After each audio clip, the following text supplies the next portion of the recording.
We do have some major breaking news as we come on the air tonight because President Trump has now signed the Epstein Files bill into law, the final step to force the Justice Department to turn over everything it has on Epstein within the next 30 days.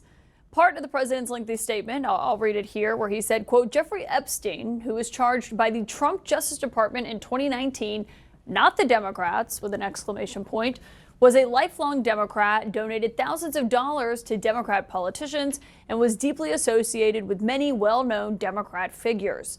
The president goes on to write, perhaps the truth about these Democrats and their associations with Jeffrey Epstein will soon be revealed because I have just signed the bill to release the Epstein files. Trump says, as everyone knows, I asked Speaker of the House Mike Johnson and Senate Majority Leader John Thune to pass this bill in the House and the Senate. That, of course, came after he fought the bill, but he concluded with, this latest hoax will backfire on the Democrats just as all of the rest have. Thank you all for your attention to this matter. Of course, this is the bill that the president spent months trying to kill. He is now taking credit for its passage on Capitol Hill after it became clear that it was going to pass at least the House. While it's a moment that so many of Jeffrey Epstein's survivors that you've heard from here on this show have waited so long for, it is notable the president did not mention the women who fought for this bill's passage in his post tonight. The fact also that the president didn't take the opportunity to sign it today before cameras is notable, given how many bill signings and executive orders he has regularly turned into lengthy Oval Office events and press conferences.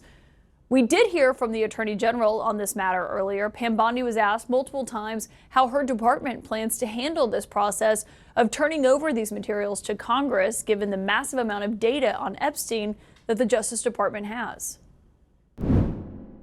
Does the new investigation by the Southern District of New York U.S. Attorney prevent the department from releasing all of the remaining files? So we have released over 33,000 Epstein documents to the Hill, and we'll continue to follow the law and to have maximum transparency. What are you doing here over the next 30 days as we understand it? We will continue to follow the law with maximum transparency while protecting victims. When you say follow the law, Madam Attorney General, do you mean that you will provide all the files by 30 days? We will follow the law. The law passed both chambers last evening. It has not yet been signed, but we will continue to follow the law, again, while protecting victims, but also providing maximum transparency.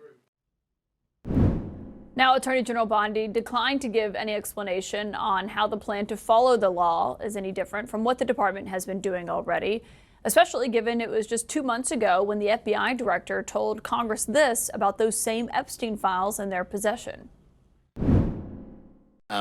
We have released where President Trump's name's in the Epstein files and everybody else, and all credible information that we are legally allowed to release has been released. Pursuant to Mr. Acosta's collection of information based on the search warrants, that's all we have in our possession. And I'm asking you, that stuff. That's all we got. We are releasing as much as legally allowed. We are providing everything we can legally provide. The Attorney General did try to explain why, just months after her department declared that there was no evidence that could predicate an investigation against uncharged third parties. She announced those very investigations that President Trump demanded last week. What changed since then that you launched this investigation? Information that has come for information. There's information new information, additional information, and again, we will continue to follow the law, to investigate any leads. That would seem to differ from what the president has been saying over the course of the last few months, as his team has been trying to make the entire Epstein saga go away. It's really a Democrat hoax. It's a Democrat hoax. It's just a hoax. The whole Epstein thing is a Democrat hoax. I call it the Epstein hoax. I don't understand why the Jeffrey Epstein case would be of interest to anybody. It's pretty boring stuff. It's sordid, but it's boring. The whiplash over Trump, Bondi, and Patel's hyping and then downplaying and then hyping again the Epstein investigations is even being felt by some of the president's biggest supporters in MAGA. I heard it's a hoax. And then all of a sudden, he's going to release the files. Well, I thought there was no files. Man. He wants an investigation now. Listen. Like, what is going on? This is the end of the Trump administration. This is the beginning of the lame duck presidency. It's obvious to everyone he will trail off. He will get older. He's adorned the White House in gold. Epstein's going to suck the oxygen out of a lot of this. I want to start tonight with CNN's senior justice correspondent, Evan Perez, who is among those questioning the Attorney General today. And Evan, I think she said multiple times they're going to follow the law. What stood out to you being inside that room today with Pam Bondi? I think the whiplash that they are feeling in that building, because they really have stuck their necks out to try to defend the president in the sense that, they've gone out and they said there's nothing to see here. We've closed the books. And then they were trying to persuade members of Congress. You reported this, right? Lauren Boebert and among others. To strong-arm them. Yes, that's another way to say it. But certainly they were there to persuade them to say, look, if there's stuff you want to see and for us to brief you on, we're here to do that. And then, the president goes out and says, we want I want another investigation. And they do that.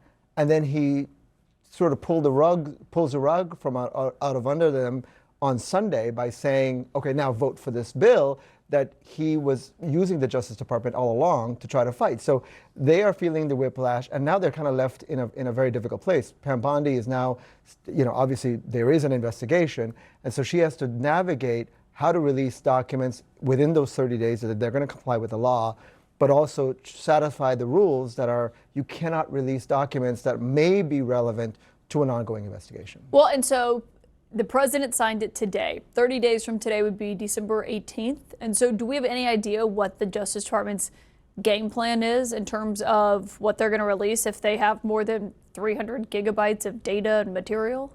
Well, one of the things that we know is that some of the documents have already been redacted. So for instance, to remove the names of victims, anything that would harm victims has already been done. The big question is, can they release documents related to some of the uncharged people who associated with Epstein, but who are not accused of any wrongdoing? There is a law that is supposed to protect their privacy, and so that's kind of the big difference here.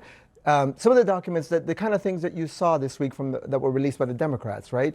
Obviously Larry Summers is an example of what happens. Those people still associated with Epstein, even though he had been convicted in Florida, continued to communicate with him. They're not accused of any wrongdoing. And so now all of those communications, I think, are fair game to be released. Yeah, and that's a good point, because I think Mike Johnson was one of the leading voices saying that other people could get swept up in this, potentially just be embarrassed by this. I mean, Larry Summers, it's reporting tonight, he's not going to be teaching at Harvard anymore while he's under investigation. That's according to the Harvard Crimson. But, I mean, that is exactly what the president is pointing to in his very lengthy post tonight, as he's saying, this is going to be way worse for Larry Summers and for Democrats than for me. I mean, he seems to want that information to come out. Well, yeah. I mean, we don't know, because there are going to be mentions of President Trump in these additional documents. We know that is actually one of the problems here for him. And but the issue is, are there other people who, again, have not been credibly accused of any wrongdoing, and do their lives get upended in that? And you could argue, right, that if you knew he was a convicted sex offender and you continued to associate with him, then what happens, you knew what was going to happen eventually. Yeah. Evan Perez, thank you for that reporting. We'll see what the Justice Department does now that 30-day clock is ticking.